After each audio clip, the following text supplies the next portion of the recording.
What is VEWS and what do we do? We rescue abused, abandoned, neglected, and owners surrender horses and horses that are caught up in the slaughter pipeline. And we retrain them and find them good homes.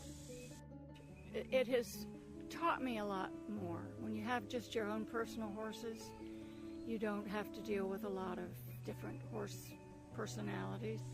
It's taught us how to really know how to handle them, especially the ones that come in really scared and terrified of humans. You just aren't aware of what some of these horses go through and what they're dealing with inside their heads. And it's just really wonderful to get them turned around and away from being afraid. One thing it's taught me, which I never really thought about before, was how forgiving they are.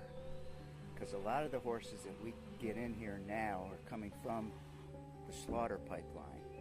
And when they're in that pipeline, they're not treated very nicely. And so they come in and you can just see it. They're fearful. But then after a while, they realize that we're not going to hurt them, and they turn into love bugs. One of the first ones we brought in was Cayenne, and Cayenne was Skin and Bones. Owned by a kill buyer. Owned by a kill buyer. She was covered mane and tail with burrs. And then she got to the point where once she got a little bit of weight on her, then the fear came out. And she would lunge at you when she was in a stall. She would bare her teeth. If you started to walk into the stall, she would turn her butt to you, giving you that warning, don't come in. So I mean, she has stuck with me. Yeah. Simon. Everybody loves Simon. We say that, I mean, whenever you say the word Simon, it almost follows everybody loves Simon. But Simon was another one who had gotten passed around and passed around and passed around. But he just had that personality that everybody loved.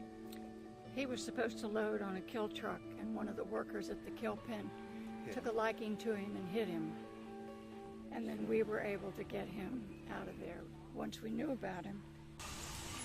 Is there a certain memory that has stood out to you while you have been involved with VEWS? I would say the birth of Mohawk. And of course he was a surprise, and then we waited and waited once we found out she was in foal. Instead of it being a little horse, it was a little mule. So it was just exciting, and it was a lot of fun. It's very exciting to get in new horses. I mean, we all get pumped up when we're going to bring in a new horse, and because we know that once we start working with them, that they're going to be wonderful again. A lot of times when you first bring them in, you're sad. Because you see the way they were treated. We're very particular about who gets our horses. We don't just let anybody come and adopt one. Just because someone wants to adopt one of our horses doesn't mean they're going to get it. And we have turned people down.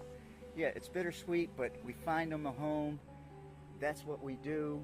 That's why we're doing this. We require them to give us quarterly reports and pictures. A picture, says 1,000 words, and we keep in touch with them. What should someone do if they think a horse is in danger or being abused? Oh, well, you should contact animal control after you take the pictures. And if animal control goes out and does nothing, and you feel like they should have, then you have pictures that they could send to us for us to follow up and try to make sure something happens. You should resist a little bit the temptation to go and try to talk to the owner. Yeah. People are very protective. They feel like this is their property, and even though they can't take care of it, or they're not taking care of the animal for some reason, that's nobody's business. You got to be careful trying to approach an owner in that situation. A lot of animal control officers too don't know about horses, and they'll say, well, the reason it's skinny is because it's old. Well, there's no such thing as a horse being skinny because it's old.